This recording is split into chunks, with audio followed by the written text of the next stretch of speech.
કેમ છો મિત્રો?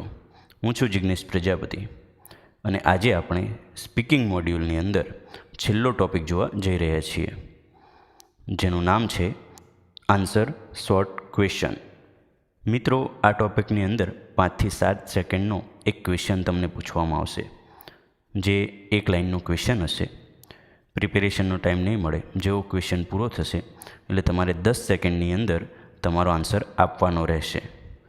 આ ટૉપિકની અંદર મિત્રો તમારે ખૂબ સારી રીતે સાંભળવું પડશે, કારણ કે જેટલું લિસનિંગ કરશો એટલું તમને ખ્યાલ આવશે કે આ ક્વેશ્ચન શું કહેવા માગે છે.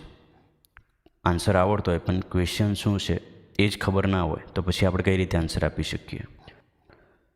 બીજી એક મહત્ત્વની સૂચના એ છે મિત્રો કે આ ટેસ્ટ દરમિયાન જો 3 સેકન્ડ તમે ના બોલ્યા, એટલે કે 3 સેકન્ડનો ગેપ પડ્યો, તો રેકોર્ડિંગ ઓટોમેટિક સ્ટોપ થઈ જશે. એટલે આ વાતનું ખાસ મિત્રો ધ્યાન રાખજો. અને બીજું પણ એક છે મિત્રો કે તમારું પ્રનાઉન્સિએશન ક્લિયર રાખજો. આગળ આપણે પ્રેક્ટિકલી જોઈશું ને એટલે વધારે ખ્યાલ આવશે કે આન્સર તમે સાચા જ આપો છો પણ પ્રનાઉન્સિએશન બરોબર ના હોય તો તમે જે બોલ્યા છો ને એની કરતાં અલગ આન્સર ડિટેક્ટ કરશે. તો મિત્રો, આગળ વધીએ પહેલાં આ ચેનલ અને વિડીયોને લાઇક, શેર અને સબસ્ક્રાઈબ જરૂરથી કરી દેજો. તો ચાલો મિત્રો, એપયુની વેબસાઇટની અંદર જઈ આપણે પ્રેક્ટિકલી જોઈએ.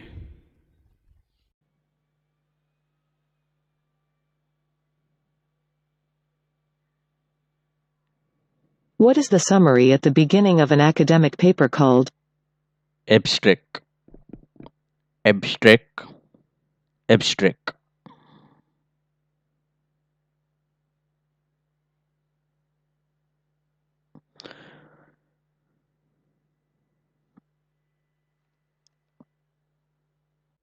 સબમિટ બટન ઉપર ક્લિક કરી દઈશું.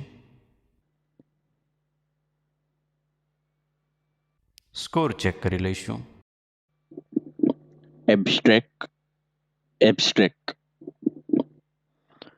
મિત્રો, અહીંયા એક વસ્તુનું ખાસ ધ્યાન રાખજો કે તમે જે આન્સર આપો છો એ 2 થી 3 વખત બોલજો.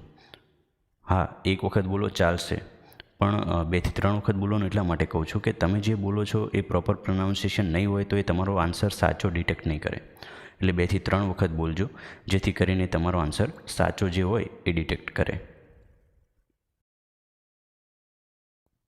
નેક્સ્ટ ક્વેશ્ચન જોઈશું.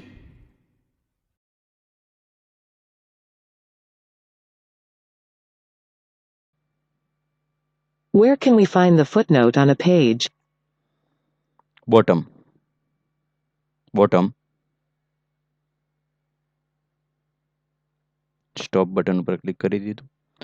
10 સેકન્ડ મળે છે આપણે, તો 10 સેકન્ડની પહેલાં જો થઈ જાય તો આપણે સ્ટોપ કરી દઈશું. સબમિટ બટન ઉપર ક્લિક કરી દઈશું. સ્કોર ચેક કરી લઈશું. Bottom. Bottom. Bottom. Next question જોઈશું.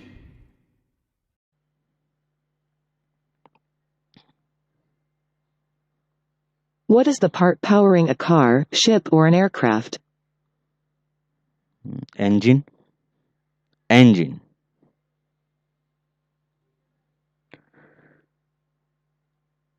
Submit. Engine. Engine.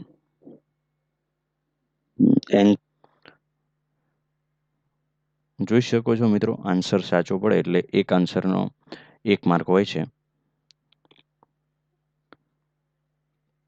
નેક્સ્ટ જોઈશું.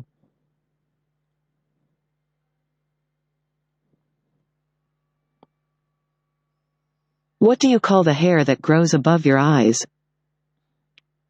Eyebrow. Eyebrow. Eyebrow.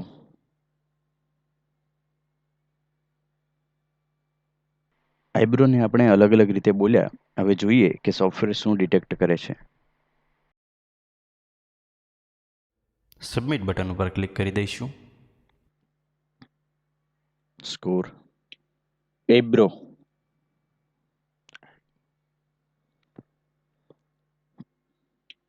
એબ્રો.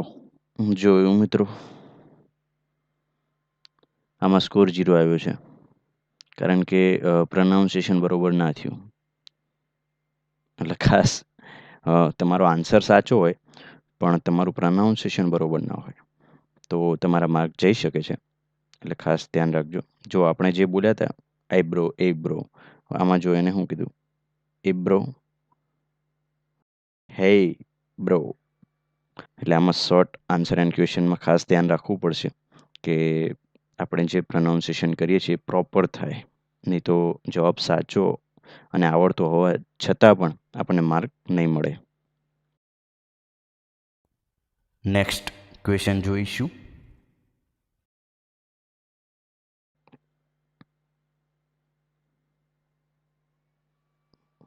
What is the famous canal linking the Mediterranean Sea with the Indian Ocean? Sewage, sewage, sewage.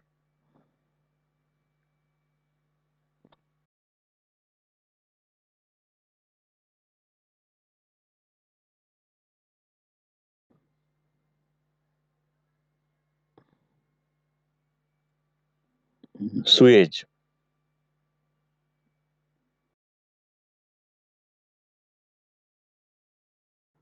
તમે જોઈ શકો છો કે અહીંયા હું જેમ બોલ્યો હતો એના અલગ અલગ અર્થ લીધા છે, બરોબર.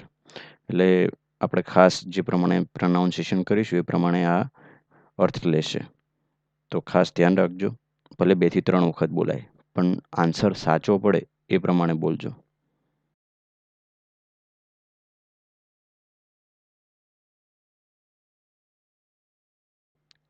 ચલો નેક્સ્ટ જોઈશું.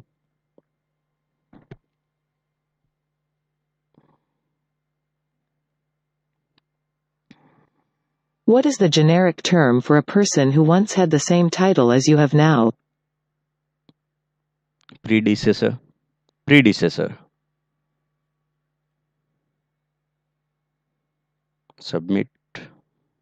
સ્કોર ચેક કરી લઈએ.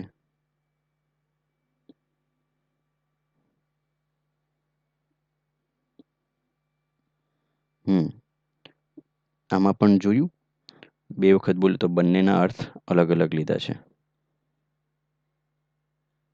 એટલે ખાસ પ્રોનાઉન્સિએશનમાં એવું નથી કે તમે એક જ વખત બોલો, 2 થી 3 વખત બોલો, 4 વખત બોલો. 10 સેકન્ડની અંદર તમને એવું લાગે કે મારો પ્રોપર ઉચ્ચારણ નથી થયું ત્યાં સુધી બોલો, કારણ કે આપણે એ માર્ક જવા નથી દેવાના. જો આપણને આન્સર આવડતો હોય તો એ માર્ક આપણને મળવો જ જોઈએ. તો મિત્રો, આન્સર શોર્ટ ક્વેશ્ચનની અંદર આ રીતનું હોય છે. અહીંયા આપણા સ્પીકિંગ મોડ્યુલની અંદરના બધા જ ટૉપિક પૂરા થાય છે. નેક્સ્ટ આપણે રાઇટિંગ મોડ્યુલની અંદર જઈશું અને રાઇટિંગ મોડ્યુલના 2 ટાસ્ક છે એના વિડીયો આપણે જોઈશું. તો મિત્રો, મળતા રહીશું. હવે મળીશું આગળના વિડીયોમાં.